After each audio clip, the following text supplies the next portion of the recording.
but I want to have faith in humans. Give me something to believe in. Earth below me, sky above me, fire within me.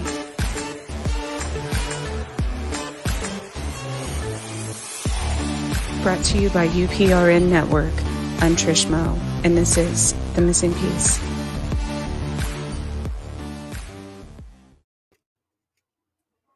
Good evening, New Orleans. This is The Missing Piece. I'm your host, Trish Moe. It is Monday, May 23rd, and before I forget again, I want to thank Carnation for sponsoring my first hour. And tonight, I'm super excited to have Brad Kelly back. We initially spoke on Chasing Prophecy. And he is, for those of you that don't know, a sci-fi writer, co-host of Art of Darkness podcast. He's a tarotphant and a friend of ghosts, and also author of what has become such an intriguing read of mine lately, The House of Sleep. And so you can find him. I will have him repeat this later and also list it on my website as well. It's also listed on the tags in this post as well, bradkellyesque.com. Mm-hmm. And so welcome, Brad. It's good to see you again. It's good to see you. Thank you so much for having me back. This is exciting. I had so much fun on when we met on the other show, and I'm really looking forward to talking to you. Yeah, this is great. Yes, and I promised I would tell you how, all the synchronicities, how it came to be that all of this is happening right now, actually. Mm-hmm. So we'll get into that later. Okay, great. So Brad, for the listeners who are not familiar with you, kind of tell us your background. What's my deal? What is your deal? What's your story? Yeah, Who sent you? That's a good question. I'm trying to figure that out. So I mean, I guess my primary thing is I'm a novelist. So you mentioned House of Sleep. I have that book. I'm working on a book now. A lot of short stories out, and I went and got a Master's of Fine Arts in creative writing a few years back.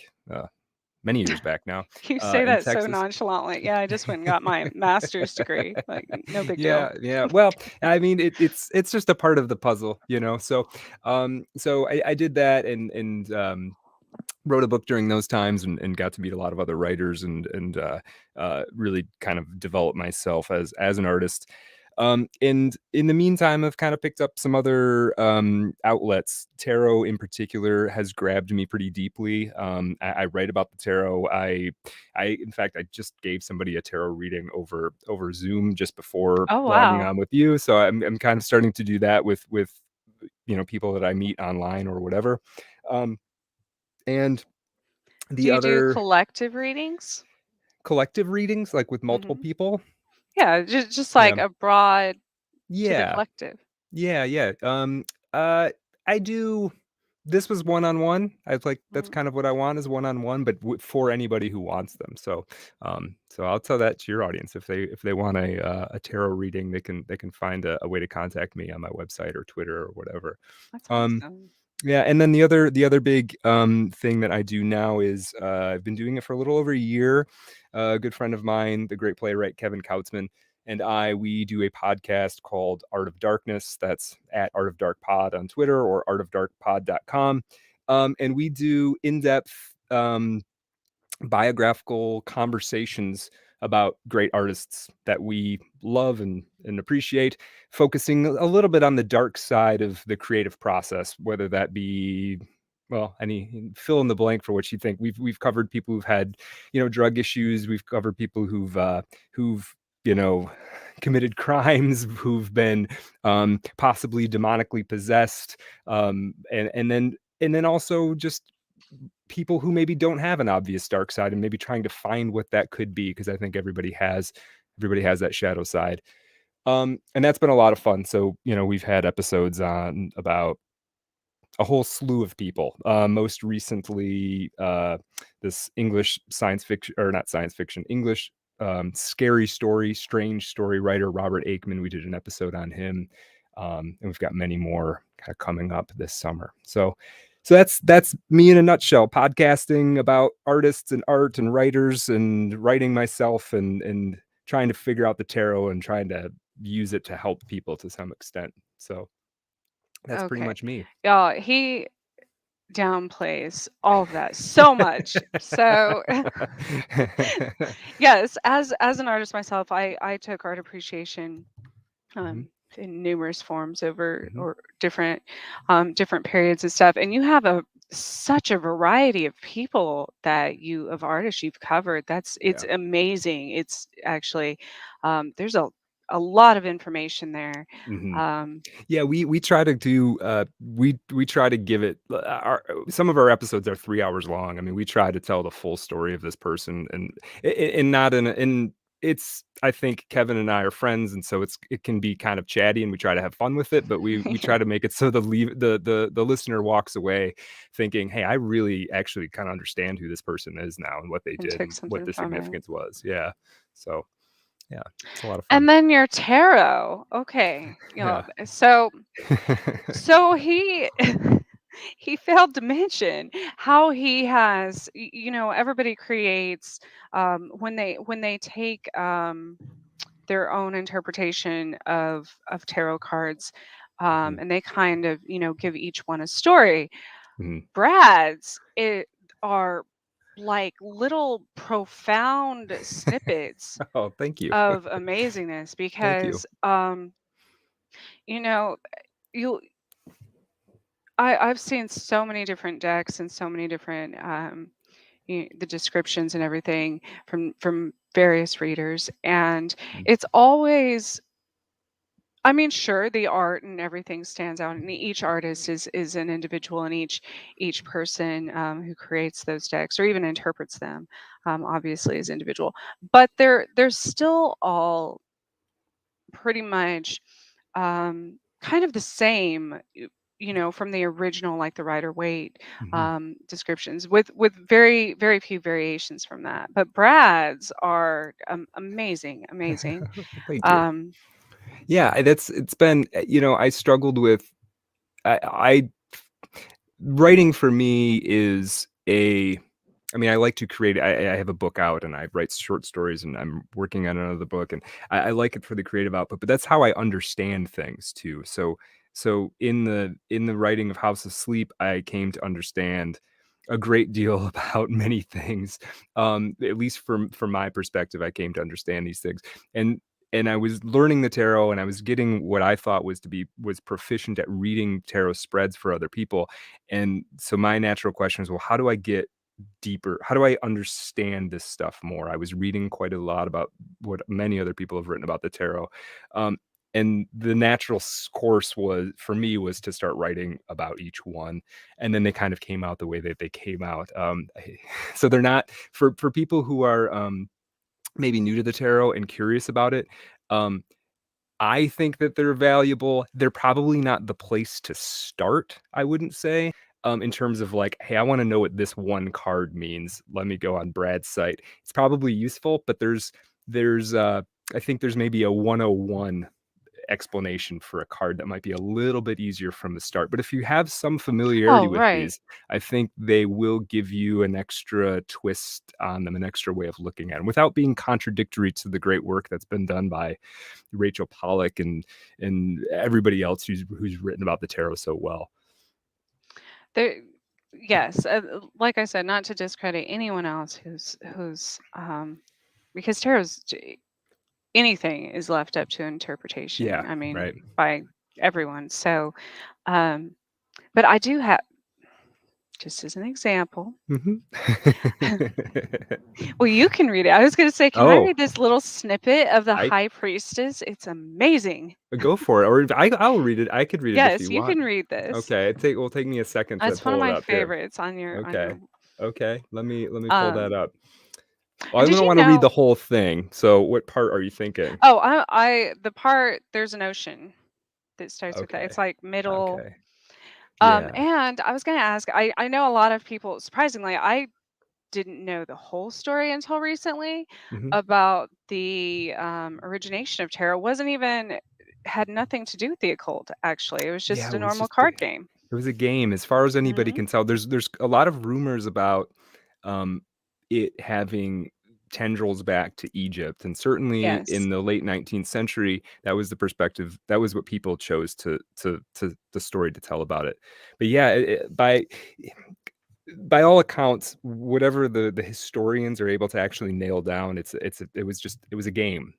I Mhm. think it probably the reason it resonated with people was it probably corresponded to some older things. So I don't think there's a direct line from Egypt, but I think But, you started shaping it around these things. yes, definitely. I've Yeah. heard on they put it started on little, tablets, like, Mhm. stone type Mhm. tablets and such, and different in Greece and in Egypt, Yeah. and then, There of were course, the cards that were just considered a game were Mhm. Italy, right? So it was, like, wealthy, Yeah.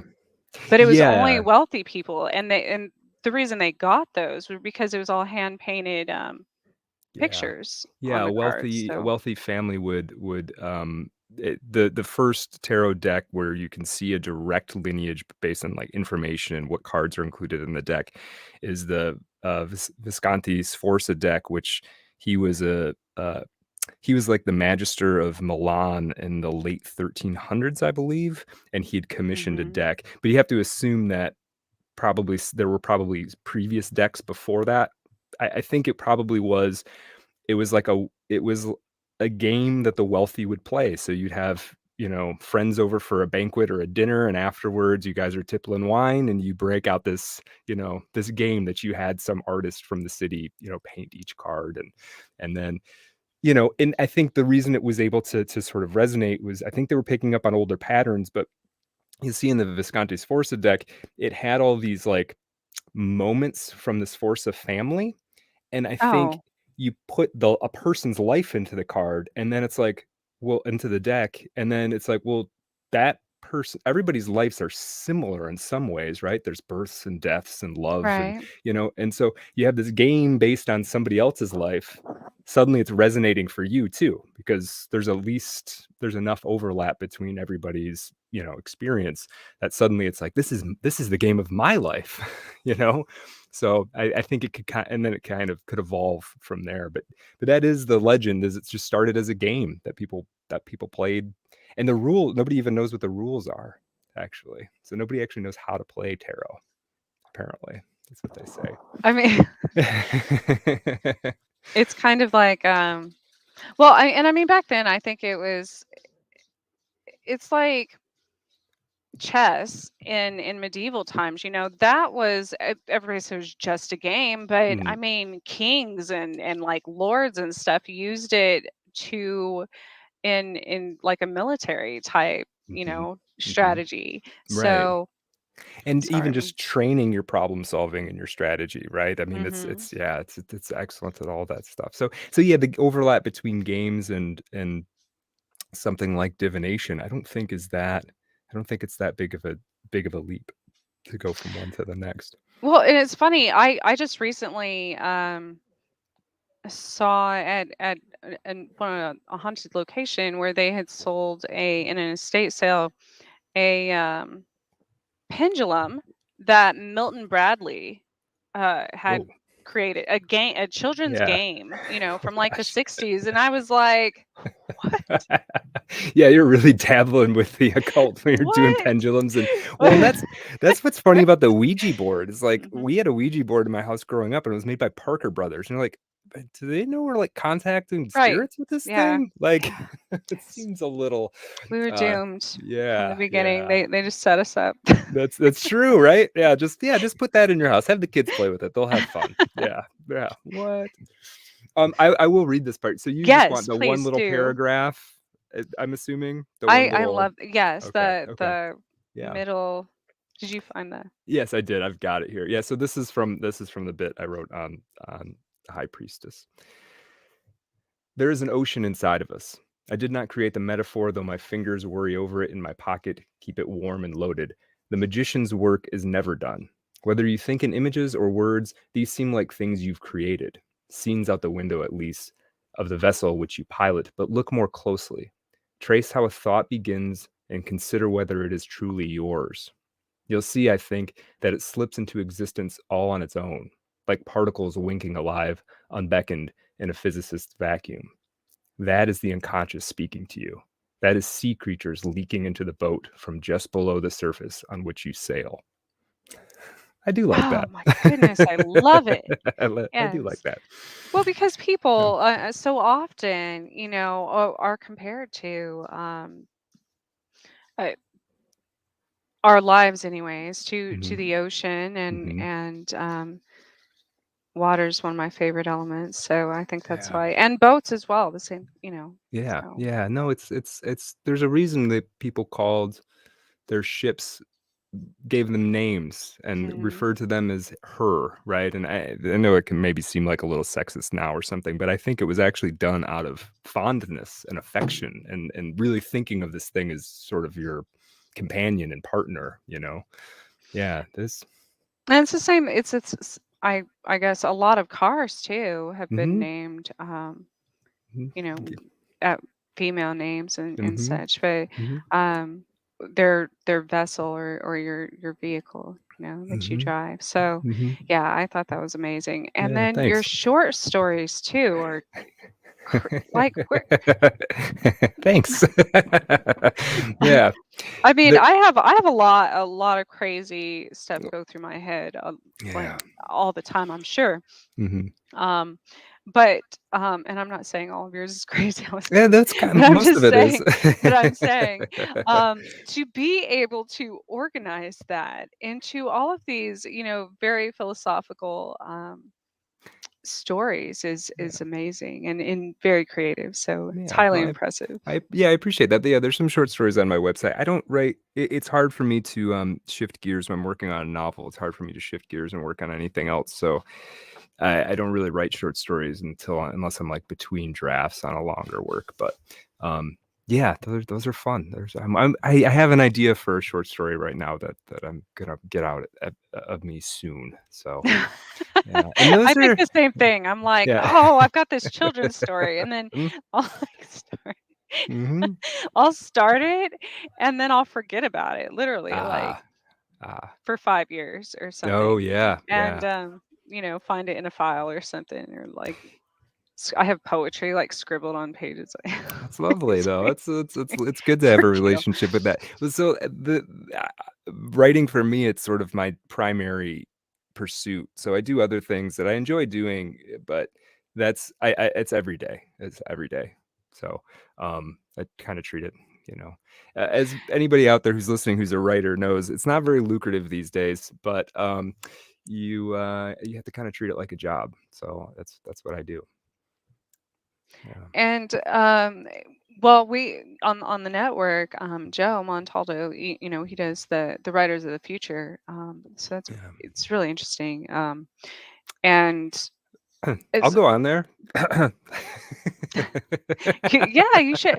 And they have an interesting. You'll have to check it out. They have I a will. well, you already have published work, but as Yeah. far as the way they judge their competitions and such, Oh, cool. it's all very fair, and it's interesting how they found a lot of undiscovered Oh, that's cool. That's very yeah, cool. writers and Yeah. artists and stuff too. They do Yeah. Yeah, well, other like comics and stuff. I definitely wanna take a look at that. That's awesome. That's awesome that he's doing that.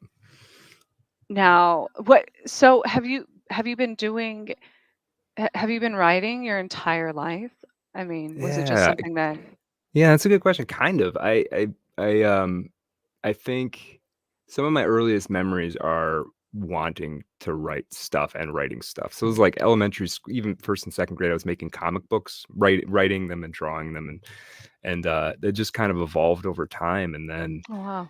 it just never went away. I went off to college to do some other things, and it never went away. So I just at some point, my very early 20s, it was sort of like, well, I what if I just took this really seriously rather than like instead of like Right. it's fun and interesting, what if I took it really, really seriously? And since then it's been good things have happened, and there's been ups and downs, and dry periods, and super creative periods, and sleepless nights, and um, moving cross country in pursuit of it, and that sort of thing. But it's been an adventure. It's been amazing.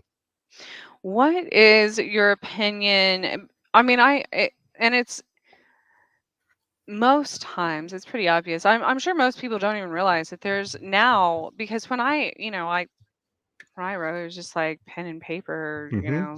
old school like journal style. Hmm. But most people don't realize, because I just learned this this year actually. There's like AI Oh programs no. Burn them, burn them.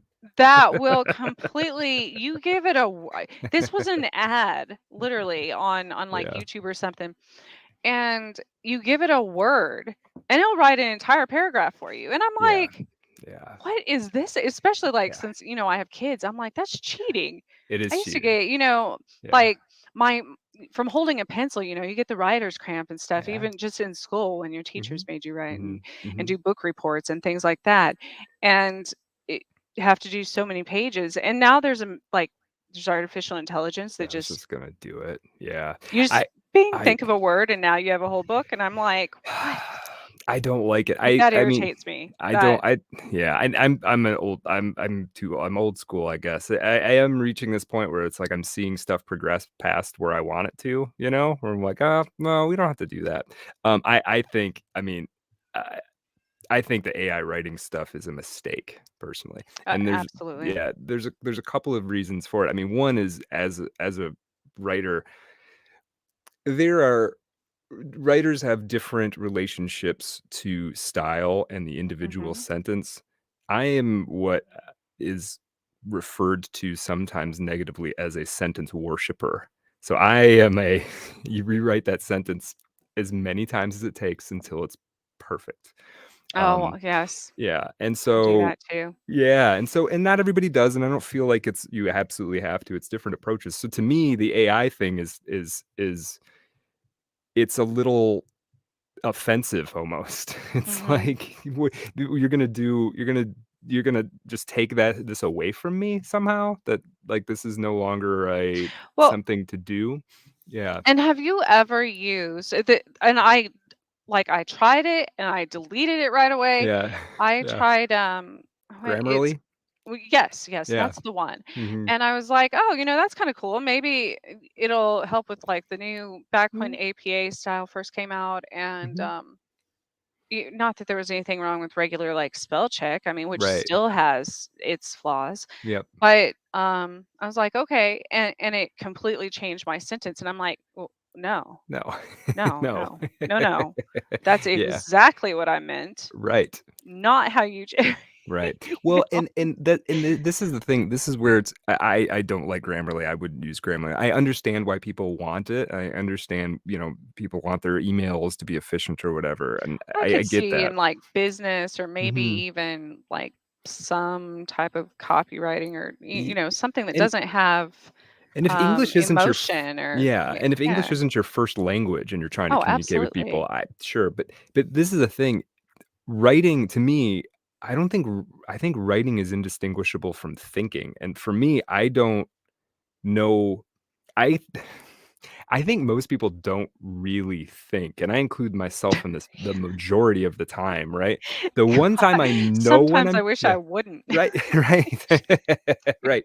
But the one time I know I'm thinking is when I'm writing, right? Yes. So if you take that away from me, then I I feel like I become an automaton or something. Mhm. So I think it's dangerous. And then I seeing young people using that before they know how to write at all, like skipping over learning how to write, just normal Yes. sentences and going right to that. That's going to there are going to be problems associated with that. On the face of I it, it think doesn't there seem like a already big deal. are. Yeah, I think there are. But Yeah. not just from that, from texting Hmm. and social media, everything. Here Hmm. we abbreviate everything, Right. and so all of a sudden we're in this generation where where there's people around me saying LOL like out Right. loud in a Out loud. conversation, and I'm or like yeah, and I'm like, Mhm. Wait, are we in a text right now? what? And my, my teenager comes home all the time with new sayings. And I'm like, I don't know what that means. Is that an abbreviation? Is that like it's so Yeah. it really does. And I think that's what is so great about the way that you write, because and even diving into kind of the mentality behind in your podcast as well, Mm, but behind artist work, mhm. because that's the humanity of it. That's Yeah. what makes us um, communication and connectedness. Yeah. Even in the pursuit of art is when it's, sometimes at its finest, but it isn't even just that, right? It's just the being able to think, being able to communicate, being able to, Hmm. and being able to read well too, like, um, if you're not getting the practice of having to write stuff, how well are you reading stuff when you do read it, Yes. right? And now I'm not saying just reading a book for entertainment or, but reading anything, reading an Hmm. article online about something. Are you able to actually parse out what's happening here? Can you read between the lines, or have you outsourced your thinking to Grammarly? It's Yeah. to me, it's a really serious consideration. I think you got to be careful what crutches you give yourself in everything. We Absolutely. always need stuff to lean on, but you have to be. I feel like you got to be careful to have too many of them. You forget how to Eh, do stuff. Well, and that's the crazy thing. I read a statistic, and this was like 10, 15 years ago that I read this, that most adults after college age, or even after around 27, 28 years old, Yeah. never pick up another book for the rest of their life, that outside of like your typical, instruction manual, or like Right. they're Right. reading like a news article or Right. email or something to do with work, for Yeah. enjoyment or intellectual learning, Yeah. to increase their knowledge. They never pick Yeah. up another book for the rest of, and I'm like, why would you want to go on if you couldn't Right, read? right, right. Well, yeah, I mean, I'm in that you same know. I'm in that same get It's So funny, so to me, I can't yeah. fathom that. Like, I've got, like, some trips coming up where I'm gonna be on the plane for a long period of time, and I'm like, "Oh, I'm gonna get, like, several hours that all I've gotta do is read. I don't have to do anything right? else." Just, like, I'm Yes. excited about it. Like, I'm really excited about being on the plane for 5 hours because of that. So, yeah, to me, that, like, you never read a book, it's like, "Oh, I feel bad for you, man." Like, I can't even, like, I can't, that blew my mind. I yeah. cannot even imagine never reading. No. Um, and that's the problem. I think, as you said, that's not only not writing on our own or Mhm. thinking on our own, but not reading Right, is right. dangerous as well. Because Mhm. look at the repercussions of not, how many libraries are being burned, Ah, and it, or not libraries, but books. yeah, Like it, yeah, it kills me. I'm yes. like, Yeah, yeah, no, it's definitely concerning, and yeah, look at it all the has history. Look at all the, mhm, that we already have problems translating historical um, yeah, text and media and stuff. And so can you imagine just like at what point they're not even teaching cursive anymore. I'm right, like, how are you going to read the documents that founded our country? Like, right, right, yeah, then we forget what that was in them, and then, the next mhm. thing you know, you can get, they can get away with anything, right? It's a fundamental, like, it's fundamental to your ability to think, is that muscle of reading and writing to a certain extent. I mean, I realize I'm obsessed with it. Not everybody is, but at least having that baseline education of it, to how to write a sentence, how to make a point in writing. Um, you know, the reason they teach you when you're a kid that there's a very specific essay style where you have an intro sentence and you've got your three body paragraphs and you've got a concluding paragraph. It's not it feels boring when you're in school, but that's like the skeleton of how to make a point, and they're trying to Yes. teach you how to make a point. And, like, if you go out in the world and you don't know how to make a point, how are you ever going to get what you want in any situation? Ever. Absolutely. right? So Absolutely. you need that practice of like, okay, well, you set it up, and then you explain this part, and then you explain that part, you explain this part, and then you sum it back up, and there it makes sense. If you don't go through that exercise, you're not even going to be able to. You're not going to be able to do that in the spoken word very well either, for the most part. So No. yeah, And so here's an interesting thought. So what do you yeah, think people who don't think technically, what do you think goes through their head? I mean, that's a bad thing to say, but yeah. I'm serious. I mean, as far as um because I'll have even in public, just normal conversation, what to me is normal, Mhm. and I understand everyone's different, and Yeah. sometimes there's language barriers and stuff, Mhm. but even my friends and stuff, they're like, you like speak in tongues or something, Trisha. We don't even know like what vocabulary you're using right now because Yeah. Well, um there's interesting research coming out now. Well, it's been around for a while, but it's coming out more and more. And you're seeing now that everybody's on social media and is interacting with each other, you're seeing people talk about it. There are people who think mostly in pictures, and then there are people who have yes. interior dial, like have an interior monologue. And then there are people who both of those seem like alien concepts to them. Yes. That's what Like, I mean. So what do you think those people in the third group, because I could get the pic, like I kind of yeah. do both, I think. I think I do too, yeah. The first time I have moments where I'm not doing either though, I have to admit. right, Yeah. right. Like, if I'm driving, sometimes I do think I'm sort of asleep. Not really, but, like, I'm in automatic mode. You Yeah. must own a Tesla. No, I'm kidding. Well, you know all the turns, and you're stopping, and you're I'm going the just right kidding. speed, but No, you're yeah, yeah. that's very common. Yeah.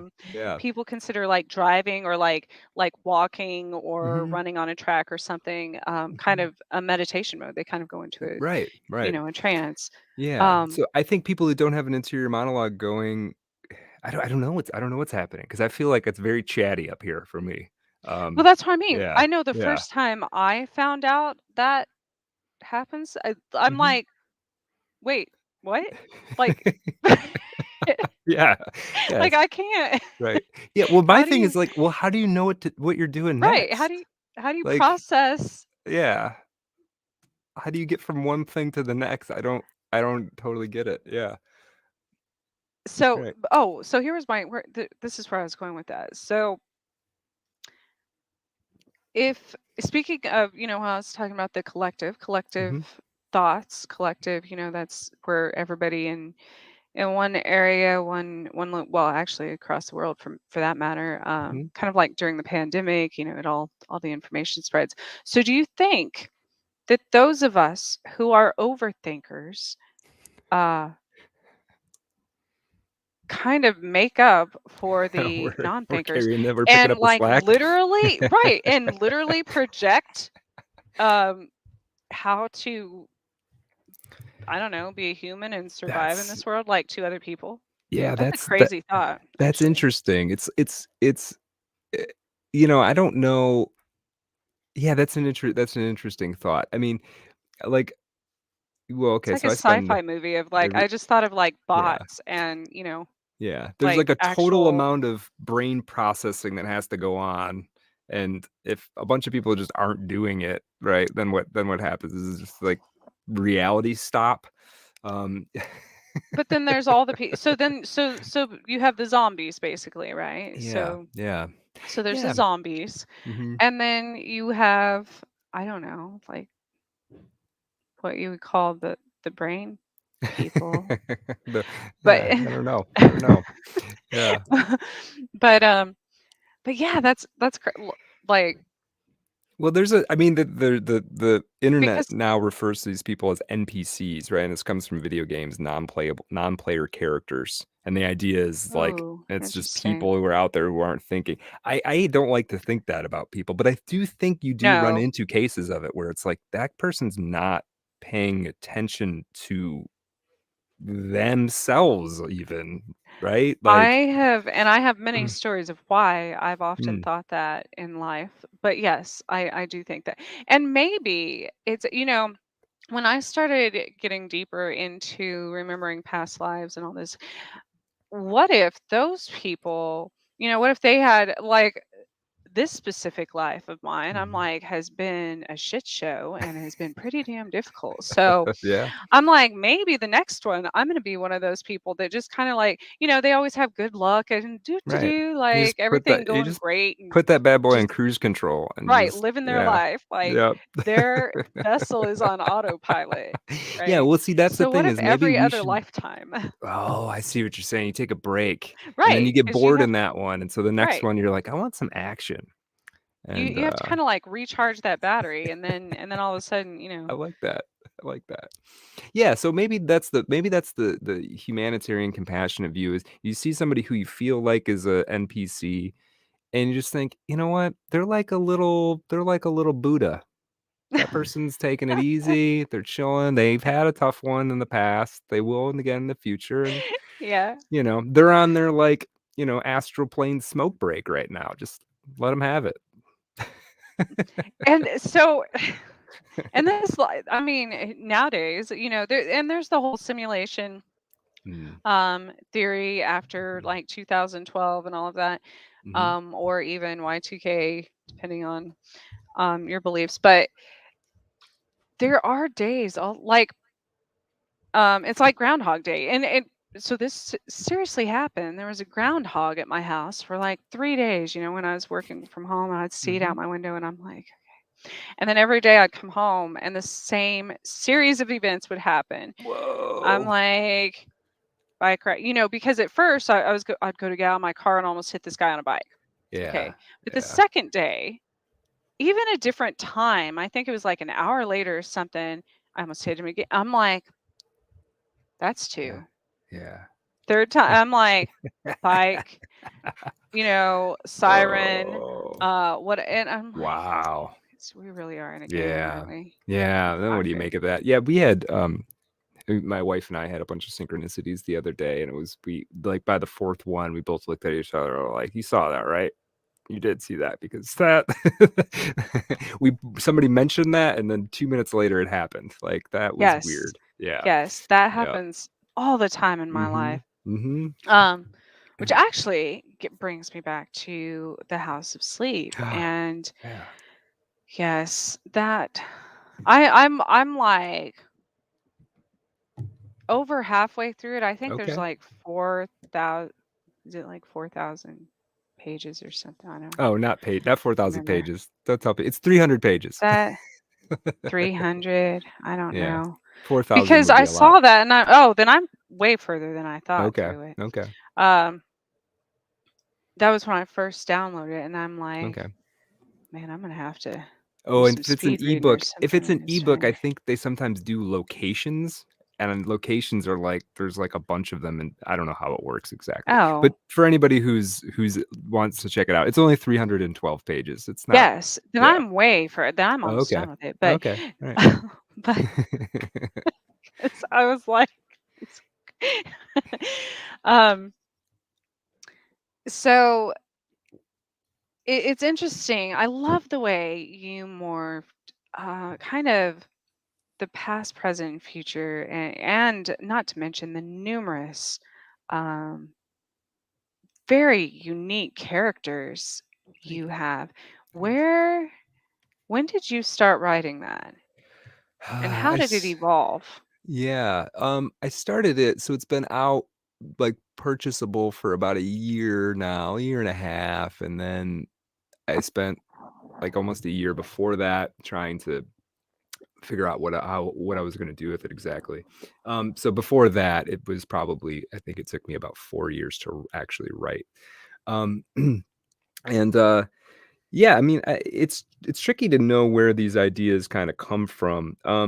The very seed of it is, there's a guy named Terrence McKenna who some of your listeners probably know if you're not aware of him. I think he died in the 90s. He was a sort of a psychedelic evangelist. He kind of took the mantle from Timothy Leary back in the day.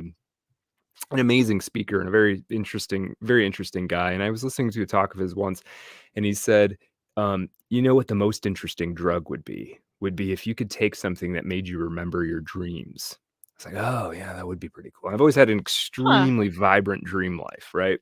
just it's always been insane. I explain them to people, and they, they're Yeah, sort of like, "That's that that's sounds another hard to thing. have." Yeah. Most adults don't have, on average, like maybe one dream a year Oh, that wow, they're yeah. even aware of, which is Yeah. crazy to me as well. So, Oh, no, I have again. I don't have them every single night, but I have them in phases. So I'll have them every mhm. night for a week or something. I'll have insane dreams. So I kind of took that idea, excuse me, and Terrence McKenna, he didn't say really anything else about it. He was just like, that would be cool, right? And kind of moved on. And I was like, well, what would that actually look like? Like, okay, how does that, well, okay, what are dreams? And really starting to thinking about my own dreams, reading about dreams, reading about how other cultures have handled dreams, what they've meant to other cultures, um, reading about, sort of Jungian psychology regarding dreams. And then for the sort of format of how they took it, um, thinking about various cult leaders and how those things how those things have come about. I mean, part of the novel is it's this group of people um, at the House of Sleep who are taking this every night and remembering their dreams, and gradually their dream worlds are merging together. Um, and the man in charge of it is this charismatic figure, arguably a cult leader. He's bringing people to the house to participate in this. Um, so, that was all kind of inspired by looking at, charismatic figures, cult leaders, and then the actual dynamics, the sort of group dynamics of it is, I spent some time in ayahuasca circles, in the ayahuasca community, and that was a wonderful experience for me, but the arrangement of it, the sitting on the floor and how the Mhm. day progresses and all of those kinds of things, I was able to kind of port into the novel and then do something else with it. Huh. So yeah, it's a lot about just grabbing anything that interests me and then putting it together and figuring out how it all can tell a story. And sometimes it's taking very disparate elements and you put them next to each other, and you know hopefully they hopefully when you put them next to each other they vibrate. That's the way that I think about it. And sometimes they don't. Sometimes that's two things that they just don't go together, and they've got to go into something else. But so this was a process of, okay, that character makes sense, and what would cause somebody to go to this place? What would be a reason that a person might give up their lives to go to this sort of place? Well, Huh. if everything is going well in your life, you probably don't give it all up to go hang out with, you know, a guy who might be leading a cult. So Oh, thinking about how to get these people there, right?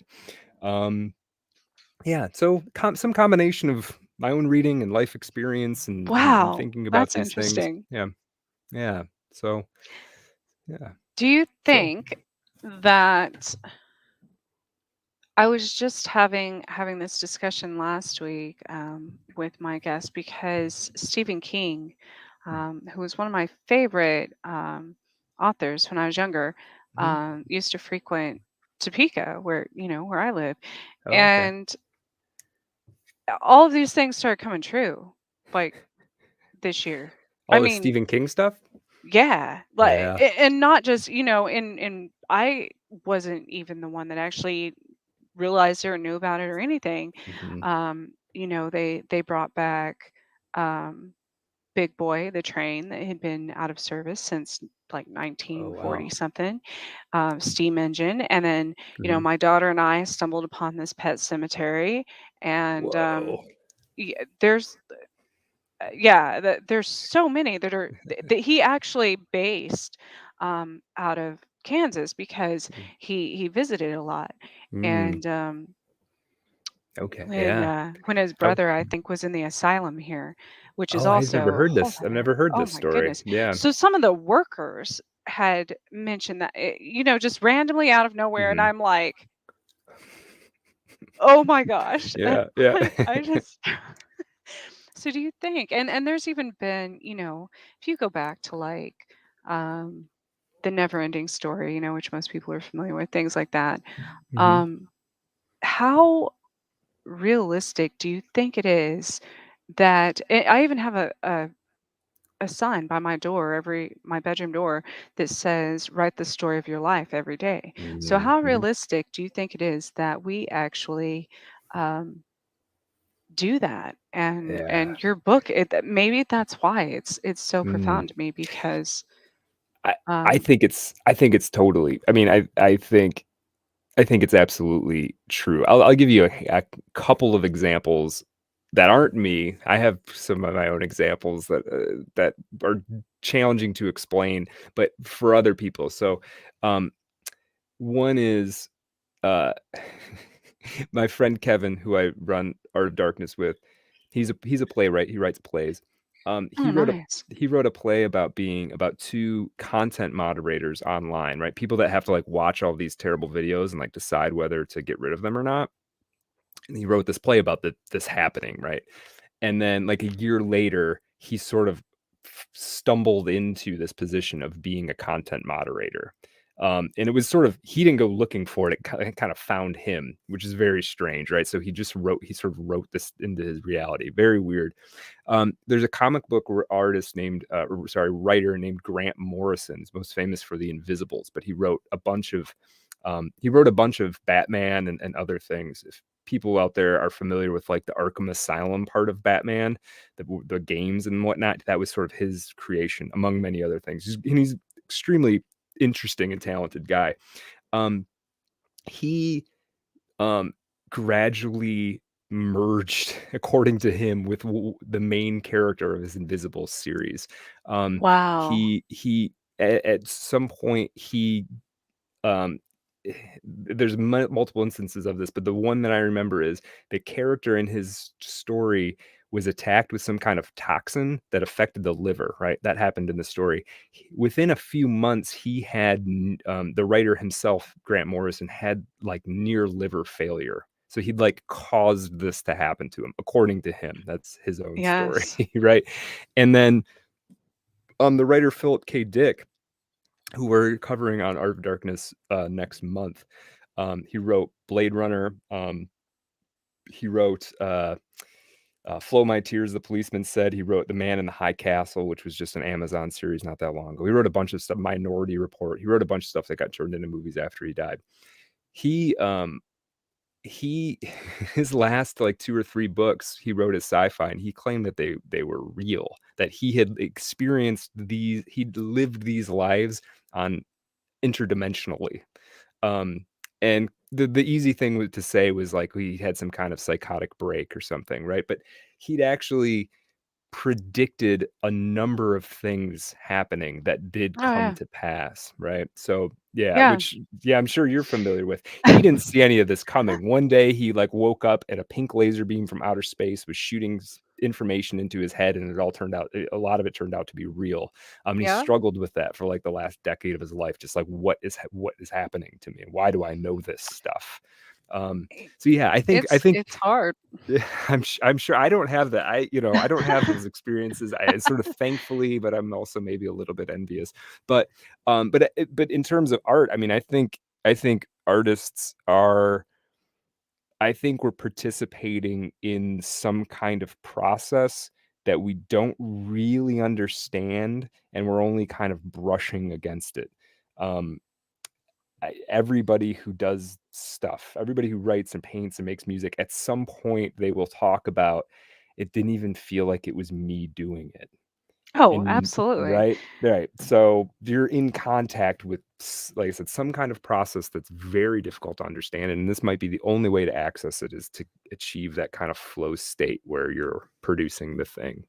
So, And I say that all the time about, when people, I don't really like the word psychic hmm because I don't believe in psychics. I think either we've already lived it mm, or something else outside of ourselves is giving us that information.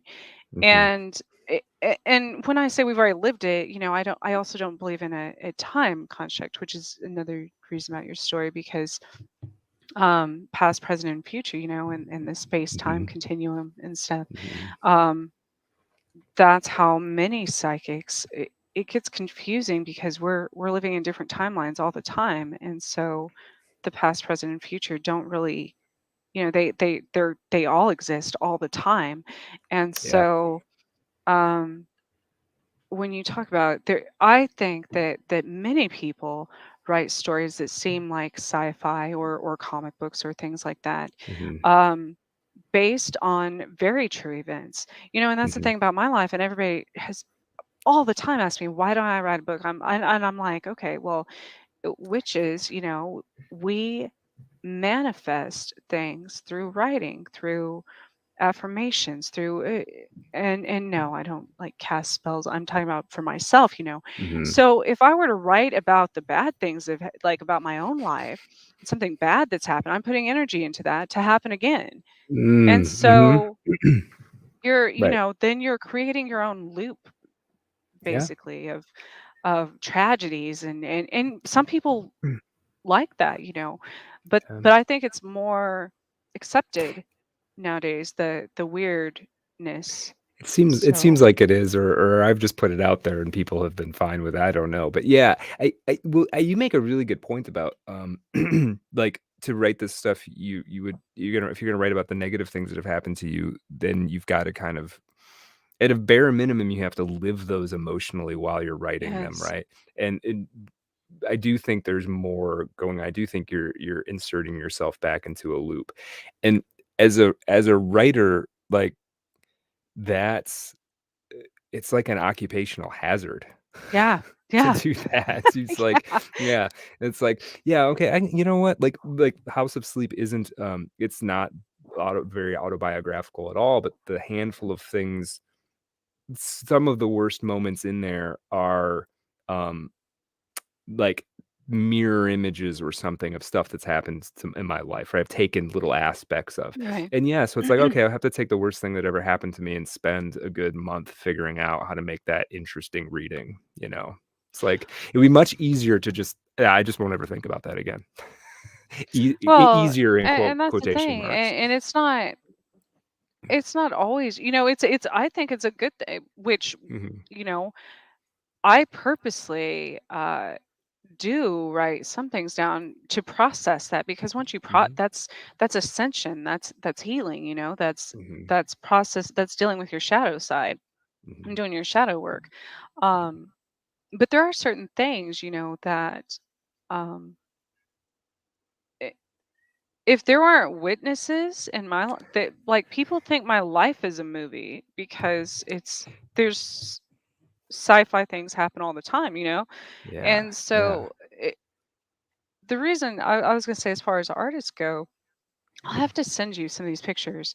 I visited this asylum in St. Joe, Missouri, and Okay. they had an art program. It's closed down. I mean, it's Mhm. incredibly haunted. Um, but aside from amidst all the torturous devices, these they had eh, amazing art there that is just forgotten and has so many messages in it.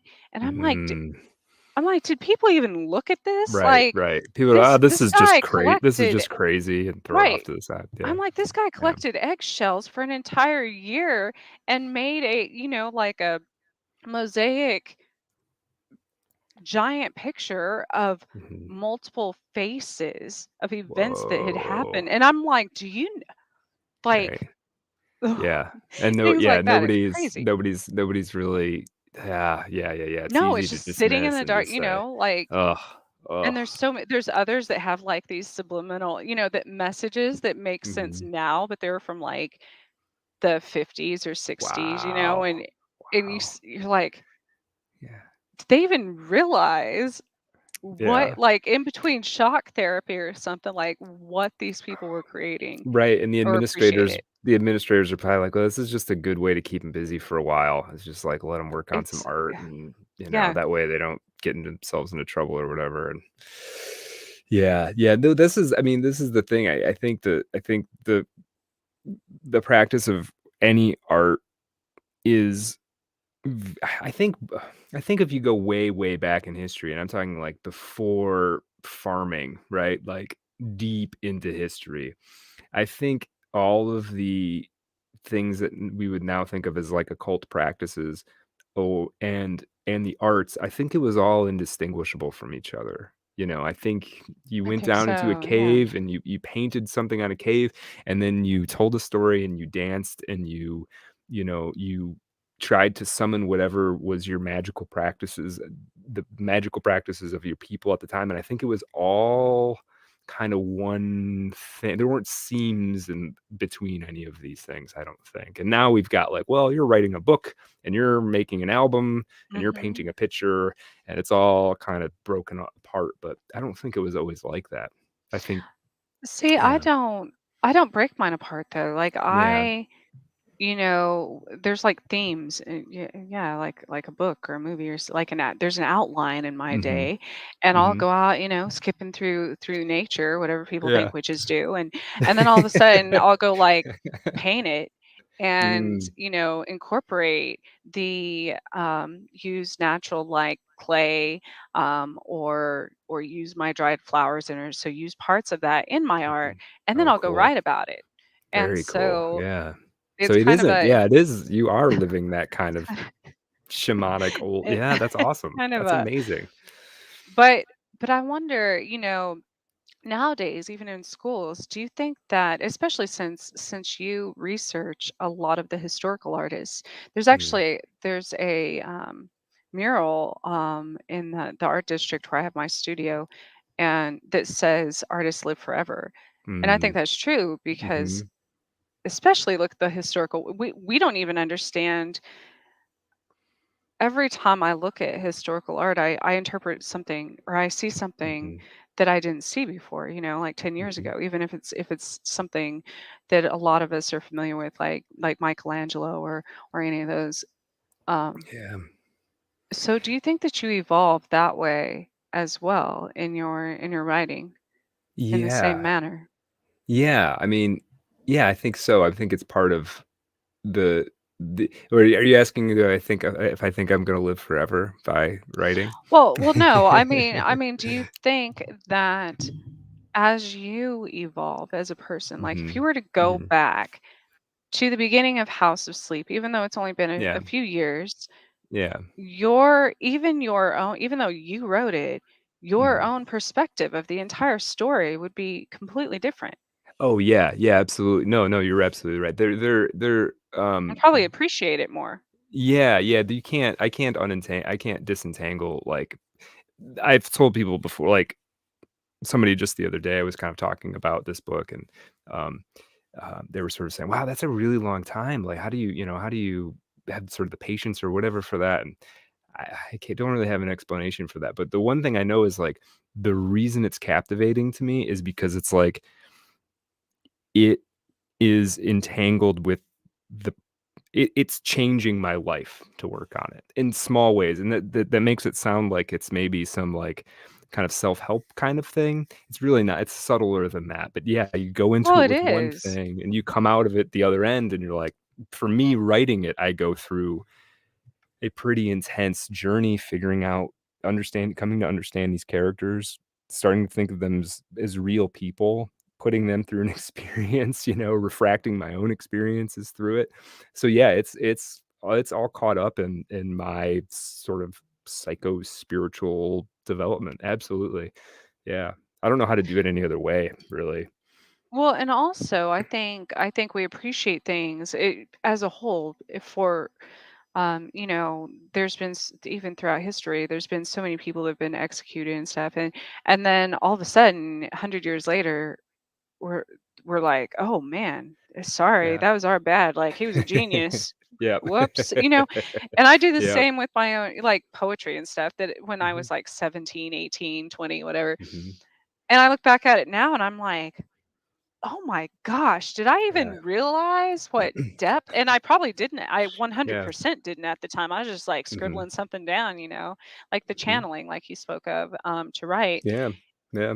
And Oh, so I think, there's so many examples of that. So, like, yeah. one person that comes to mind immediately, there's this writer named John Kennedy Toole. He wrote Confederacy of Dunces. He wrote one other book that's called Oh, Neon Bible. hmm, Confederacy of I don't know. Dunces is, like, generally thought to be one of the greatest novels of the 20th century, right? Like, from critics to academics to everybody. And excuse me, the guy who wrote it could not get it published. He was very young. He was in his early 20s. He couldn't get it published, and he was so disappointed that he unfortunately he killed himself. eventually his mother talked somebody, I don't remember who it was, somebody at the University of Indiana into taking an actual look at it. And then it, like, through a series of steps, it got published, and then it won, I believe it won the Pulitzer, like, and then it rapidly became a universally acclaimed book, right? And this guy just never got to show it to the right person. Yeah. And yeah, so like And that's oh, that's it breaks my heart when I hear that story, because tragic. this the poor guy just had to hold out for another 6 months, or whatever. And probably him dying was part of the mystique that kind of helped propel it. But it would have been, he would have made, quote unquote, made it, whatever that means. And there's, how many other stories might there But be like I that out mean, there? and that's part of life too. That because Hmm. how many times do, even in your own life, have Hmm. you tried something new and then quit because you didn't think Hmm. it was doing anything, and then like a few Hmm. months later, if something happens that you know it would have actually been successful, and you're Right. kicking, you're like, Right. oh, had I Right. just held out a little Yeah, bit yeah, longer, you yeah. know. Right, right. Yeah, you never know how close you are. Like, you're digging and digging and digging. You never know how close you are to, Right. like, hitting the mother lode. It could be right there for Or sure. or even being in the wrong environment, Hmm. it's like the whole, um, what's the saying that they compare a fish to? If a fish lives in a tree with all the birds, Yeah, yeah, then right, they're gonna think they're a failure all their life right, because they right. can't fly. So, Yeah, yeah. No, um, that's very true. Yeah, yeah. I had a job like that for a while too. Where I was like, this is one of those fish climbing a tree jobs, isn't it? Where it's like, I feel real dumb here because it's like it's yes. like I picked the worst possible job for me to try and do. It's like I Well, would have been good and at not 10 only other things. that, Yeah. there's like, well, there's tons of, especially in the paranormal field, there's Mm. all my life, um I, people think this is crazy, but certain things I thought just happened to everyone because I don't know. I live in Oz here, and Well, or if you experience it, you don't know that the other people don't, right? well, Unless you right, talk about it. and it was so Yeah. normal to me that I just thought that's how life is, Mhm. and then but at the same time. I live in the Midwest where people aren't as open-minded as on the coast, and so it wasn't until I moved to the coast, or even networked with people, like on UPRN, Mhm. that where I'm like, even people like I'm like, there's other weirdos out there. What? That's the I best have thing been about the internet. isolated my Yeah. entire life, like, you know, Mhm. Mhm. and there's a whole world of weirdos. Mhm. Just gotta Yeah. Yeah, gotta it's be in the great. right That's, place. like I said, that's the best thing about the internet is like, "Oh, you guys are into that too?" Like, Yes. yeah, yeah, it's so much I fun. I do hate. Yeah. I have a love-hate relationship with the internet, Oh, me though. too. Me It's too. Yeah. But I found so many friends in the last few years on there. I can't hate it too absolutely. much. So, Absolutely, and yeah. across the Yeah. world too, which Mhm. which especially during times like the pandemic, you wouldn't be able to do. I Yeah. just thought Yeah. another one, Hmm. I don't know how familiar you are with F. Scott Fitzgerald, Yeah, yeah, yeah. um, Minnesota. Well, he's from North Dakota originally. Yeah. but isn't that another one that, and I feel like I was like a friend of theirs, something in a past life, and because I was Mm. never familiar with them till I had a dream that I burned in a fire Oh, in wow. some sort of like mental institution in a past life. And then all these dates started coming up, and I kept seeing Scott everywhere. And I'm like, what the? Well, I didn't Oh. realize that um, she died in a fire, right? Yeah, In like yeah, I'm North pretty sure. Carolina or whatever. I think that's right, yeah. Um, Wow. but that's another Mm, one who wasn't mm, appreciated because everybody just thought she was crazy. But didn't he use mhm. her journals? Like, Yeah, she had more they were, I don't know the full F. Scott and Zelda story. I know that it was they had a little bit of, like, a folie à deux kind of relationship where they kinda both drove each other crazy, I think. yeah, Like, they had that sort of thing where they both pushed each other's buttons a little bit. So, yeah, I think she was critical to his creative process early on, but I think in the end, I think it was destructive.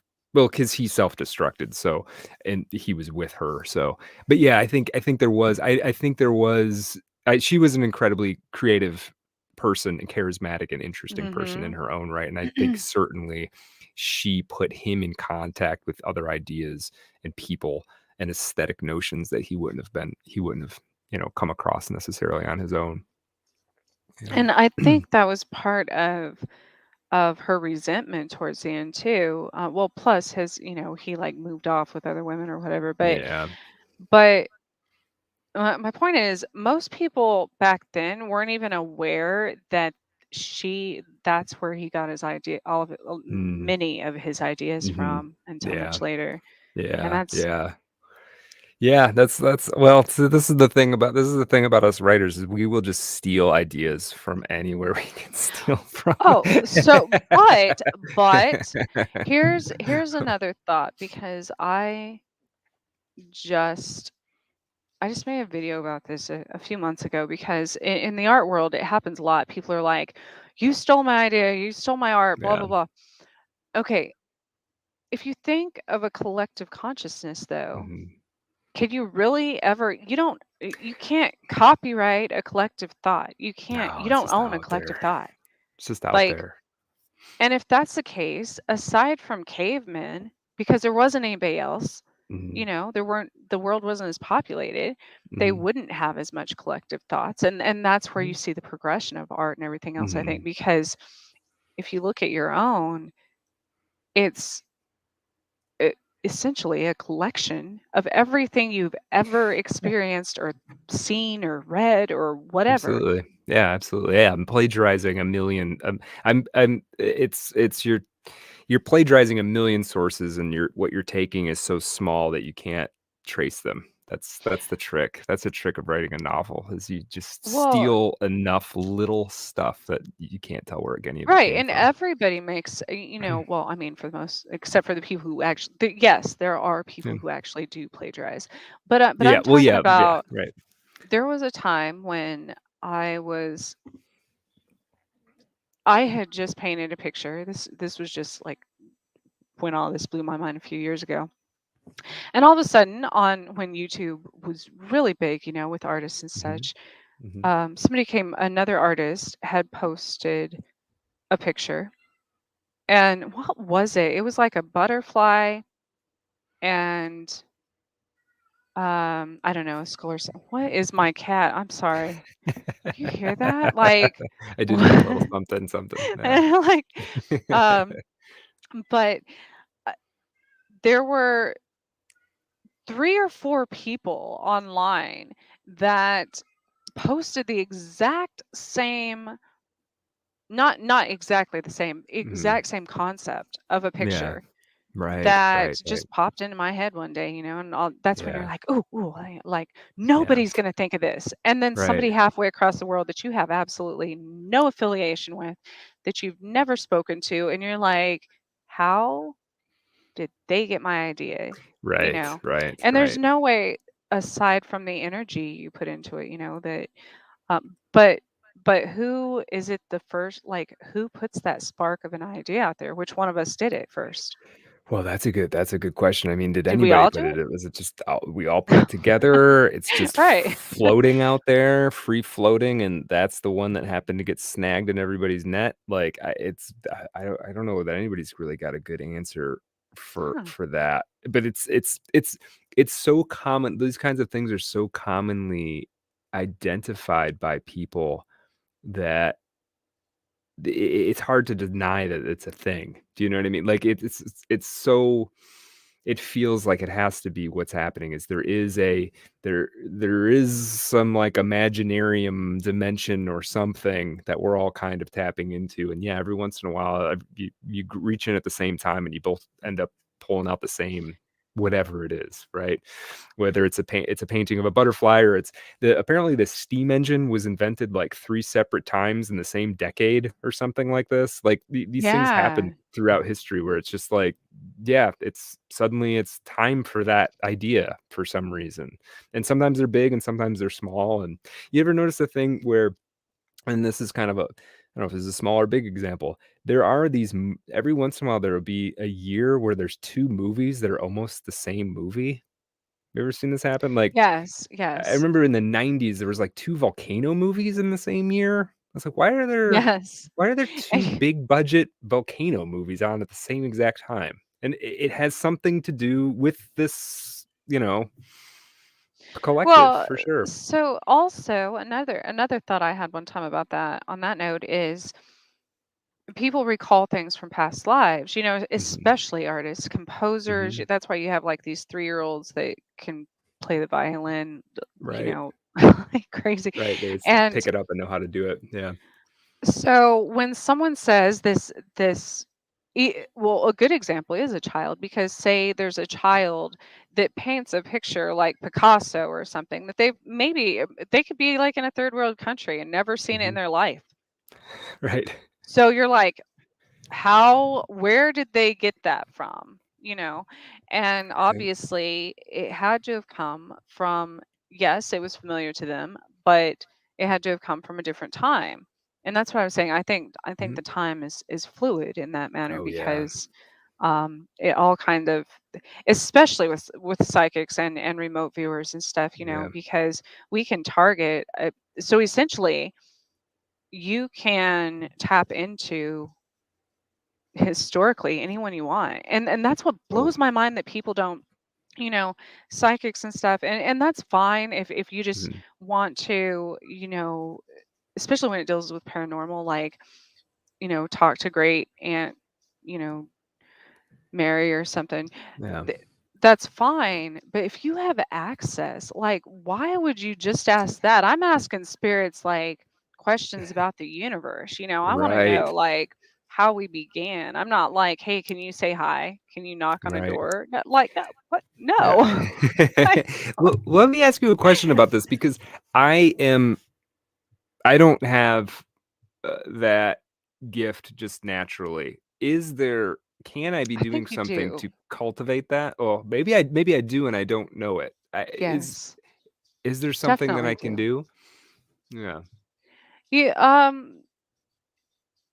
I think I think everybody has that. I don't think it's Mhm. something that you you necessarily do. I think it's Mhm. something that all of a sudden you notice.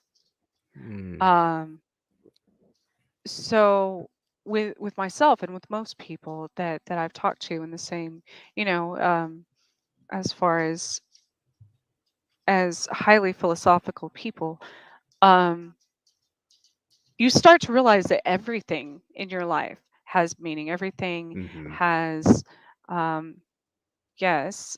Dave Petrella says, when, let me show that. Oh, yeah. Oh, it just show up. When the mind is quiet, it will come It will forward. come. Yes, absolutely. And so a Mm. lot of people do, in times of meditation, or like you with your writing. I'm sure Mhm. that's when it comes forward, because automatic writing, Yeah. automatic art, Oh, yeah. those Yeah. things are technically channeling a source, the source, really. Mhm. Um, Mhm. and when you kind of work with it and try to, I love Einstein. Mhm. Love Einstein. I have this Mhm. little bobblehead, and so I started, because I see that every day on my desk. I Right. started having these like almost like Einstein's memory, not the smart part. I'm not like that, but I'm saying like like the Right. things would come into my life Einstein related. You know what I mean? So Interesting. it's like Yeah.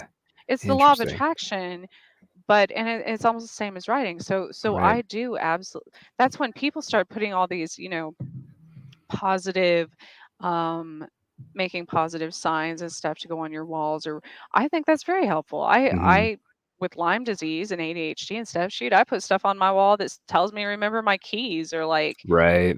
Right. because you know how many times I've locked myself out of the house, Mm. obviously. And I so your subconscious, by doing it so many times, it's not that, like I said, it's not that you're psychic, or not that we're all born with this. Your mm, subconscious will override and cause you to look at that and pay attention. And I think that's mm. how it does with people and spirits in the universe. Interesting. Okay. Okay. I need to. Yeah. Yeah. I'm see. I'm open to all of this stuff, and I clearly, like I said, I mean, yeah, my biggest piece of writing advice for people is like try to get out of your own way, right? Try to like Yes. just find, uh, just try to get to a space where you're not stopping yourself. And and then stuff does tend to just kind of come automatically. So I'm familiar with that, getting quiet and sort of letting the thing happen. I think I don't do it I do it in a context where I'm, like, very narrowly focused, and so it ends up, I'm writing stuff that isn't obviously correlated with my life, but I think actually is on a certain level. So, yeah, maybe I need to just kind of Have you let it broadcast a little more. yes. Have you ever looked into hypnosis? Like I haven't. self-hypnosis? I haven't, Um no. I it this the again, way things happen. I had written that I wanted to become a hypnotherapist. I didn't even remember Okay. writing this, and it wasn't even something on my radar of things I had ever even. And I went back and I saw it in a journal, and I was like, that's odd, because it was Yeah, around that time that I actually became a certified clinical hypnotherapist. And out of nowhere, just all of a sudden, I'm like, boom, I'm going to this. I'm this gonna, is the thing. Interesting, and yeah. then, but I did not remember that I had written that in a journal, like, pri- however long before. And I'm like, that's odd. Um, who did that? Like, but Yeah, but right, what right. it taught me was how these things work, how your your subconscious, or because it always does, or your higher conscious, there's so many different terms for it, but it Mhm, always does what's in your um best, for your highest self, as far as mhm, self-preservation, things like that. mhm, So mhm. Well, I definitely believe that. I definitely believe and know and sometimes come into contact that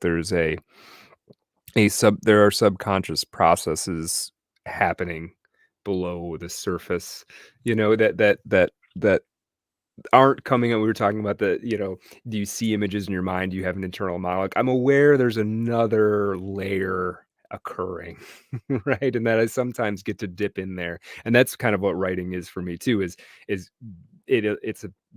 a way of like kind of opening up a little porthole to reach down into that space ooh, and withdraw things. So interesting you say that, because right before the show, I again thinking about cards, and this mhm, it popped up about the bicycle brand cards, the mhm, playing cards. mhm. And it was how they created during World War II. Um, so nobody knows where they came from. Nobody knows how many decks there were, and but they had playing cards that in between the layers was a map. And if you got Oh, each side wet, it was a map to show the prisoners of war an escape route. whoa. Now, what you just said, Yeah. see, that's how Yeah, my mind. that's I'm always yeah. like No, that's awesome. That's fantastic. comparing. I wanna find I'm gonna Yes, find out more about this story. I That's just, and fantastic. I thought I I took love that. a picture of it or whatever, but it is actually on the bicycle um, On their playing website card or something? website. Yeah. Interesting. No, I definitely wanna check that out. Well, I love the whole card thing. I'm fascinated partially, we're talking about tarot, like, I'm fascinated by the fact that, I played euchre and poker and whatnot growing up as a kid, like, everybody plays cards, and then one day I started playing around with the tarot deck, and I'm like, "Wait a second. This has got f this is the same it's almost the same deck. Like, how did I not know that I was playing euchre with this like version of this like magical system? It's very strange that you can go to a casino and you're playing with a deck that's very similar to the tarot deck. And you open a tarot Yes. deck, it's different enough, but you could do a tarot reading with a deck of playing cards, Oh, absolutely. right? I Not no used to, problem. Yeah, no problem at actually. all. And so that's that kind of that gives me goosebumps just thinking about that there's something going on there. There's some resonance, and we decided to keep these, these playing card decks. We haven't changed them in centuries probably. Um, and they're the same. They come from the same source as But these other cards. they are colors and they are Mhm. symbols, which Mhm. is what makes up our entire universe, Mhm. essentially. Oh yeah, right. So I was a dealer at a casino. Oh really? Yeah. Something I never, no, never. So, That's but an again, interesting how things chapter. always come back in life, I looked Mhm. back at a picture from my senior prom, I think, because I was on the board to do all the decorations and stuff. Mm. And it was a dealer hand, like where you walk under the big archway, throwing Oh cards. yeah, okay, yeah. Ironically, 20 years later, to the day, I got my dealer's license. I went to my dealer audition Mhm. after you go through the school and stuff. Yeah. The same day as my senior prom where I took that picture. What? So talk What? about like, and I had never wanted to. I didn't picture myself as a dealer. Yeah, I was like, I'm not an entertainer like that. I don't shoot. right, I never plan on being on like a radio show, right, but right. specific. I was like, what? Like, Yeah. It just happens, right? yes. Interesting. Yeah, But I interesting. Well, really, oof. I'm Those sorry. Go ahead. correspondences happen. I think those are supposed to be like hints of something. I Yes. think that's like a Yes. reminder that, hey, by the way, this does all kind of make sense, right? There is a pattern to all of this. You might not totally see it or get it yet, but it's all But does that's make that's what I was sense. gonna say. It wasn't until being a dealer that I realized how people's energy quite literally changes the cards. I dealt Yeah. a 6-hand blackjack on the first hand to my entire table one Wow. time. Like, because they were all very good people and had great Right. energy and great like, but the Right, right. odds of that happening, I'm Yeah, sure that's security was double checking, like, right, right. What what just happened? Um, Well, and that's what's fascinating about the tarot is sort of like, so I come from it when I give people the reading, um, I I try to keep it, well, I want it to be a comfortable experience for anybody who might be doing it. So I tried to keep the sort of metaphysical discussion to a fairly low level, right? So it's not like I'm not going to tell you what your future is. I don't think I can do that anyway. But it's interesting that I will try and keep it at that level, and I'll flip a card and people will be like, is that a salamander on that card? Yeah. And they're like, oh my, they'll almost every single time there is something in there that is, it gives them goosebumps because of the correspondences it has with their life and what they're going through and what's happening with them. And I do think I've done enough readings now that I can't really fight it. They are making those specific cards come out.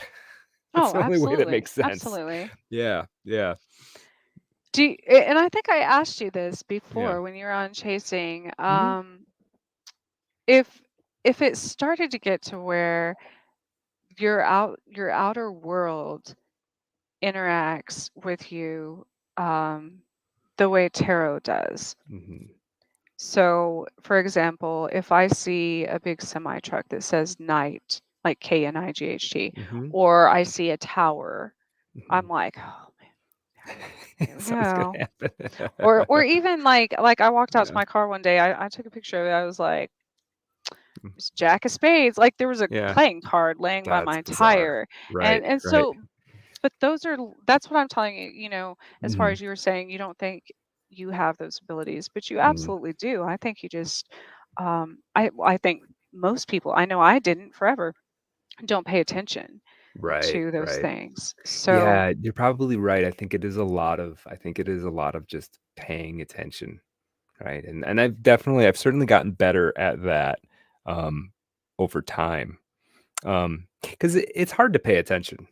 You know what I mean? yes, It's hard to just like be present. yeah, be present and focus on things and not judge them for their immediate utility or not, you know. It is challenging. It's funny, I was reading so I got really interested in the Hermetic Order of the Golden Dawn, right? It's the guy who created the Rider-Waite-Smith deck in conjunction with Pamela Coleman Smith.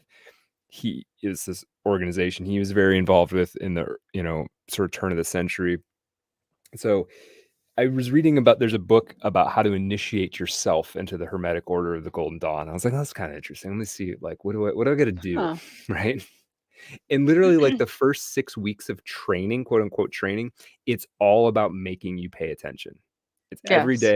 every day. It's some new exercise, and it's entirely focused on making you pay attention. And it's the start. It's incredibly mundane. It's just, go for a 5-minute walk, and say identify everything you can see. So it's just like, Hmm. there's 3 dandelions, there's a red mailbox, there's, and you just name you sort of identify as many things as you can in your walk. And that's what you do for every day for a week.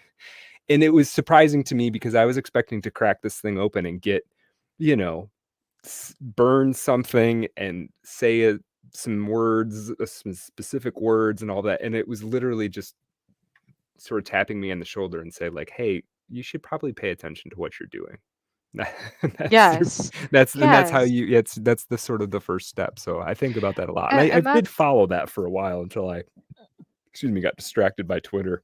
and that's the thing, that's why I'm so and my listeners even and stuff, they're probably like, Trish, okay, come on. You've been saying you're gonna finish your website for like 6 months now.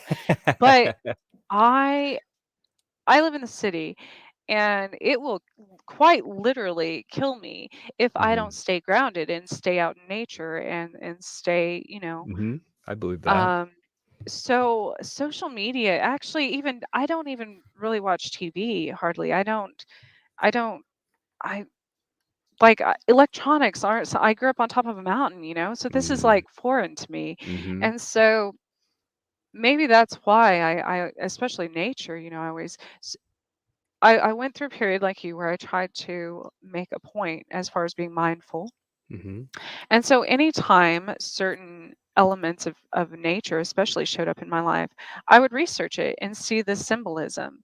And Mhm. try that. So Mhm. anytime, like, you can write down, you can especially manifest it that way, write Mhm. down whatever symbol you want to mean to you, kind of like tarot, how it means Mhm. other, so I Mhm. was like, okay, a flower, I want this to mean yes or no or whatever to the Right. universe, and I want a Right. bird to mean, or like a specific, but it has to be something specific. It has to be like a I was like, okay, if I'm gonna like if I should take this job today, I'm gonna go out and see a golden rose. Right. Right. But here's the problem. People go out looking for that specifically. Like they want a real live rosebud, to show Mm, up. mhm. And I did the same thing. I was like, well, it didn't show up Didn't today. show up today. I It'll didn't show up get the it. next day. Right. And then I realized, and by some profound, it was like some person passing me on the street or somebody out marketing or whatever handed me a business card, and it was for like a restaurant, a Chinese food restaurant or whatever, that had a Yeah. golden rose on it. And I'm like, Yeah, right. That's it. That's the yeah. seriously? Like, Yeah, it's not so gonna it can be very subtle, and I mhm. I and so at that same time, I realized that I had a sign by my door, literally, that said, "Pay attention to the little things." I'm like, "Oh my And I gosh!" haven't been doing that. I'm like, Yeah. "Wow." Yeah, yeah, yeah. Yeah, that sounds right. Yeah, no, I can appreciate that. Looking for looking for signs and they're not gonna come, In the they way have you to yeah, expect. they have to remain sort of mysterious or else Mhm. they kinda lose their power, I think. So, yeah, yeah, Or interesting. but I will always look up the spiritual meaning, I guess, Mhm, mhm, of. any animal that I'm not familiar with its Mm-hmm. symbolism that Oh crosses my yeah, path that might seem very mundane. I could be having the worst day of my life, and like right. an ant. And if you Yeah. look up the spiritual symbolism of an ant, Mm. let me tell you, you're gonna go through. You might cry, Oh, okay, I of what it's imagine gonna there's. tell I've you. never Like, looked that up, but I imagine it's got to do with I strength mean, and yes, collective behavior, and yeah, I can sort of imagine where that starts to go for sure. Yeah, yeah, there, interesting. Yeah. but that's definitely being present. That's Hmm. definitely, Yeah, and yeah. it's hard. No, It's hard in this day and it age is. to. It is. And I mean, that's. Yeah. No, no. It's. I think that's. I mean, I think that is sort of. That's like the spiritual battle that's happening now. Is like, can you pay attention? Can Yes. you stay on track? And that's not like get your spreadsheet done for your boss on time, but like, can you No. remain yourself through the day? Like, can you fend off all of these things that are trying to sort of co-opt you, whether that's the internet or, other people or TV or, various messages you're getting? Can you? Yeah, I think that's and we're all failing it different ways probably, but yeah, I think that's I think important to think that's about. another sign I have on my wall is that life is meant to be lived. You Mm, know, mhm, mhm, sometimes, especially overthinkers, we get so consumed and evolved. And mhm, if I go off on some rabbit hole of quantum physics or something, and all of a sudden mhm, I'm like, ooh, mhm. ooh, like, and Yeah. I wouldn't even sleep for that matter. Like, I wouldn't close a book, and I would get Right, no, I know what nothing you else mean. done. I Like, I I probably wouldn't I'm even walk my dog or you know what I mean? Like, yeah. so so there does have to be balance. Like, we Mhm, do have to. I I do consider to an extent overthinking an addiction because mhm. Yeah. Well, the tarot is there's some strong, no matter what kind of interpretive school you come from and to approach the tarot, there are some strong themes to it. And one of them is the dangers of the intellect. yes, So it's not telling you to be dumb, but but there's a reason supervillains in movies are super smart. That's the way that I think about it. And it's because when you put that in charge, you run into trouble, right? Like yes. it's a wonderful servant and a terrible master, the problem-solving mind, the way I think of it. Um, and that's because the problem-solving mind, if it doesn't have a real problem, it will make up a problem. Oh, absolutely. Right? And Absolutely. so then what you've got is you're just inventing problems to solve. And that's Yes. one of these weird things is like the modern lifestyle has been, and it's fairly good at this in a lot of ways. It's been sort of designed to make things as convenient as possible. And instead of and some of us, I'm guilty of this, some of us instead of sort of enjoying that convenience have just sought m other problems. Like, the problem used to be, like, "How am I gonna get my crops in time?" or whatever, Right. right? And now it's just like, "Well, I got all those problems solved, and I got laundry is solved because we got a washing machine, and, how I'm gonna communicate with solved with people is I got a computer, and I got a car, and all the problems are solved." And so then you just start and then you can start parasitizing yourself, right? You're like, Oh okay, well then gosh. this is the thing that's wrong with me, and that's the thing and Yes. it's again, it's a super powerful tool, the problem solving part, but like it can, yeah, it can start to eat itself. I think Ooh, that's one of the biggest lessons I've actually learned from throwing tarot cards. Is like because that's where I go. interesting. Yeah. I'm an Aries. I'm a head first. I headbutt stuff until it breaks. And the thing that I've learned from the tarot is like, yeah, you might want to just feel this one out. Yeah. Maybe you don't need to like actually crack this one open. You could just kind of, you could kind of just feel it out or think through your stomach or, it doesn't always have to be So through your head. perfect. example while you were Mhm. saying that. I've been Mhm. drinking my tea here. It's Mhm. a Yeah. yogi tea. And Mhm. I grabbed it real quick. And usually I, at some point, read all yogi tea has a little message on the Mhm. tag, right? Okay, yeah. But I hadn't, as I just set my tea on my desk and I came over when I started the show. Mhm. Perfect timing, of course, for me to read that. Yeah. The unknown is where all outcomes are possible. Enter it with grace. There we go. Yeah. I love that. I love that. It's Yogi funny tea. it's funny you say that. I was mentioning to you that, right before you and I, well, I came on here, I was giving a tarot reading to somebody, and I'm not gonna say much about it because that was our conversation, but I will say grace came up, the concept of grace, and we spent about 5 or 10 minutes talking about grace. Like, okay, what does that mean to when I say that?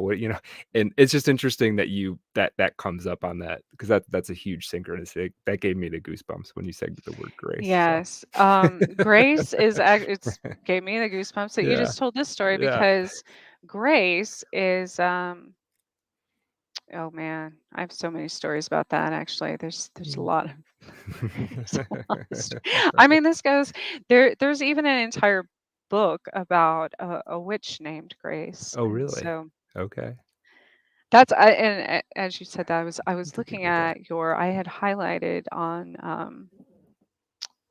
a lot of the pages of your book Yeah. in House of Sleep, Mhm. um, like the diving man and that whole concept, and Mm, and you hear that a lot nowadays. That people say the metaphysical world or spiritualists or deep mm, thinkers or whatever they call them, deep divers. mhm, Um, but it's funny because, and I always joked about, and I was just saying, I never would have thought I would have been on the radio. mhm, But it was 20 years ago when I was in college. Um, and I used to tell this story as a joke. Like, um, the first, I can't believe I don't know if I'm going to say this. I was drinking, as a mhm, college student, mhm. which is completely, um, probably wasn't responsible back then Mm, because we were out at a lake. My friend, one of my friends and I, after kids go out. mhm, And we also tried tobacco, I mhm, should say, mhm, for the first time ever, mm. or something similar. And for the first time. And so here I was, at this lake out in dark woods, like a scary movie type thing. Mhm, And we're sitting there and we're like, okay, let's go. It was nice weather, mhm, and then we got scared. We're like, "Oh, no, no, no. There's not enough mm, light. There's not enough moonlight. There's trees surrounding us." We had mm. parked in this, like, little cove area with a dock next to us, and typical, like, Crystal Lake type, scenario here. So we're thinking, Right, of right. course, me, the watching scary movies half my life and talking to ghosts. I was like, "Oh, no. Oh, I've Yeah. seen the ending to this. I am not, gonna be, like, drunk and high out here on the Right, dock." right, And right. so we're sitting there and look, we get in the car, roll the windows up because that was smart. It's Mhm. a terrible idea, by the way. And so I'm looking over and I see this thing crawl out of this lake, Oh. flopping around on the dock, Oh, right? no. And I'm like, maybe this is what I don't like this. I don't like this No. feeling. I'm one of those people I don't like not having my mind I don't like it being influenced. Mhm, mhm, But okay. I was tapping my friend on the I was like, do you see?" Because I thought it was just my own head. I'm like, Right. Maybe Your mind can play tricks on you. You smoke maybe this smoke a is little what something when alcohol you're out or in the whatever woods. does." Yeah, yeah. And so I was like, "Do you see that?" She's like, "Oh my God, there's somebody on the lake, right?" Looks like swamp creature, right? So I'm Right. building this up in my head, literally, and that's what reminded me of your Yeah. in relation to your book. And this thing gets up and starts coming towards my car, and I'm like, oh no, oh no, like it looks like literally something out of a movie, like some monster, like swamp Oh creature. god. And my it ended god. up being a man who was practicing for like a triathlon, but doing it Oh, in the middle of he the night. So there's no oh wake my and there's god. no boat Oh my and it was god. cooler and he had full on scuba gear. And I'm like, dude, Oh my god. You gotta not do that, man. Say something. Just like just have a like light on. right. No, he just came in like I'm sure he was Yeah. tired, from going so Probably, flopping yeah. on the dock and just laid there Yeah. for a minute. And here I Yeah. am. We could have just been like, "Hey, I'm Bob. Don't worry about Right. me." Yeah. So it's one of those situations. And so then after that, we were so got so upset and flustered and scared to death. We took off, and we're driving, and then we got lost. So we Yeah. decided to call the radio station because that's what you do back in like the late 90s, early 2000s, right? You would Yeah. Yeah. call the Call the radio radio station. station. And we asked them to come find us and bring us some donuts and take us to see the sunrise. So, yes, That sounds like quite an adventure. Yeah. they see this van driving. Well, that's Yeah. what I'm saying. But it was like the amount of buildup in our minds of what we thought was going. I mean, yes, we Right. were Right. under the influence, but Yeah. this whole story, like, and it was such different things going on that Yeah. weren't Yeah. actually happening. And Oh, well, see, you get that thing in the dark, it gets it gets yeah, it gets it gets tricky. You can go and I mean, there's and I an think that's what we interesting do with rabbit holes. oh yeah, yeah, yeah. You think you start imagining sort of Yeah. things. You can like you can stick your hand in a dark room that you're not familiar with, and you'll get like I get images flashing to my head of monsters, even though I'm long past thinking of monsters under my bed, but I've spent a lot of time in as part of a day job I had. I spent a lot of time in sewers, like actual live sewers. Oh my gosh, I just think of Uh, Ninja Turtles. yeah, yeah, yeah. No, that was always the joke that you come up and somebody'd say, "Do you see the Ninja Turtles down there?" So I'd spend, there were times I spent the entire day in a sewer multiple times. And what is interesting about that is you would start to have like what I would refer as like time hallucinations. Like you could be Hmm. down there. Once you're down there for like half an hour to an hour, you lost all track of time. And the other thing it was interesting too, is like you're walking there's this, it's just a tunnel, it's a straight line, right? But Oh, if that's you interesting. sometimes if you got like say you were with a couple people and you were looking at something, right? Because a lot of times what our job was to inspect them. So you're looking at something, and you're looking and you're talking and you're looking at the thing, you're taking a photo, and then you're done and you'll go, wait, which way are we supposed to be going? Right? You just get Hmm. you get kind of lost, even though there's no options. It makes sense you get lost in a maze where there's a bunch of turns. It's very weird to get lost when you never took a turn, if that makes sense. No, So I yeah, totally get that. yeah. So In there was very snowstorms. yeah, yeah, and it would mess with your head like that being down there, and you come up in a different spot than you went in, and it's very it definitely showed me how dependent my perspective was on all these, excuse me, outside cues. I didn't see sunlight for 7 or 8 hours, so I had no idea what time it was. I didn't know if it was 5 p.m. or if it was um 8 o'clock in the morning. Oh, I see the Where chat there. where in the country? This is in the Detroit, Michigan area. I was doing sewer. So old stuff. This is kind of interesting. Some of it was like 120 years old. Yeah. Have you seen Maze Runner? I haven't seen Maze Runner. I haven't No. seen that many, like I said, most movies I see have there's a reason I've watched them. Usually don't learn that till later, but Yeah. um it's like a labyrinth type. Mm, yeah. Yeah. Interesting. So this is we're talking about like the writing process. This is the kind of stuff that I have to take that and then I put it somewhere, and then at some other point something else makes sense with it, and then I have a process, then it's starting to roll, and I can start to integrate it and turn it into a story that has some legs. So I'm like working with this sewer stuff now. Like that's trying to figure out an interesting way to make that a compelling narrative, right? Well, Yeah. so that's what I was going to say is there's actual in a lot of spiritual practices, there's labyrinths. There's one Mhm. right outside of my town that you can go and meditate and self discovery and things. So do you Mhm. think, and just like with the Ninja Turtles, they were actually good, Mhm. but there have been like Minotaurs. it. Yeah, I was gonna it. Yeah, say really yeah, bad. yeah. I eh, almost lost my mind when there was a red balloon by the storm The storm uh, drain? drain by my house one day, and it was just from Oh, a kid down the street was having a birthday party or something. But right. the fact that it floated, I was like, Right, right. hell, today, No, see, today is not the day. I think there's the underground has meant very profound and interesting things to people over the cultural epochs. So it's like, okay, we bury people underground.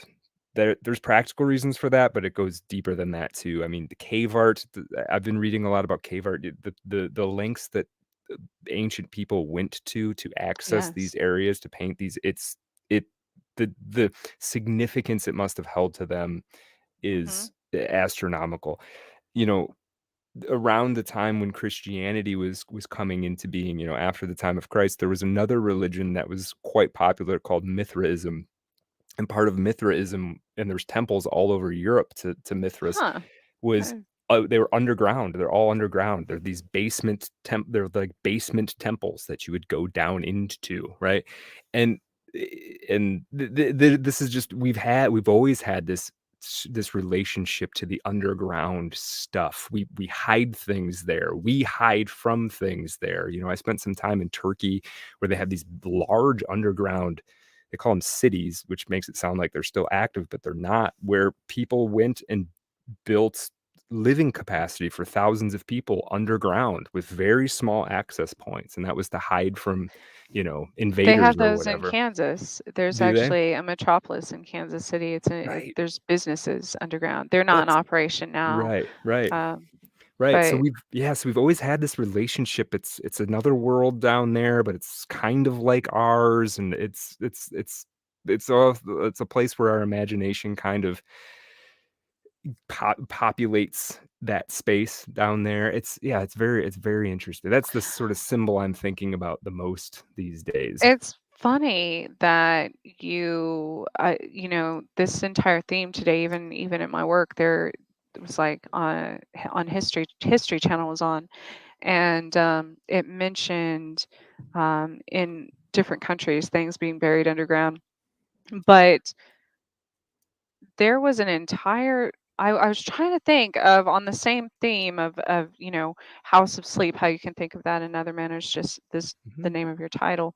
mhm. Um, because I had remembered about an entire Missouri town That's that fascinating.